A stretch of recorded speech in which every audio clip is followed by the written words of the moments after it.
నమస్కారం. సుప్రభాత గంటారావానికి స్వాగతం. ప్రధానాంశాలు. మహిళల ఆకాంక్షలను విపక్షాలు చిదిమేశాయన్న ప్రధాని. సభలో వ్యతిరేక ఓటేసి భ్రూణ హత్యకు పాల్పడ్డారని ధ్వజం.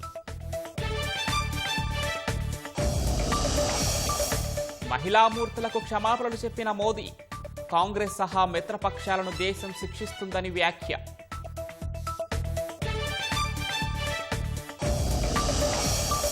ప్రధాని అసహనంతో ప్రసంగించారన్న కాంగ్రెస్. లోక్సభలోని బలం ఆధారంగా రిజర్వేషన్లు కల్పించాలని సవాల్.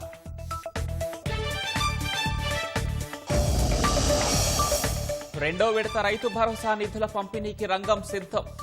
కాటారం సభా వేదికగా రేపు విడుదల చేయనున్న సీఎం.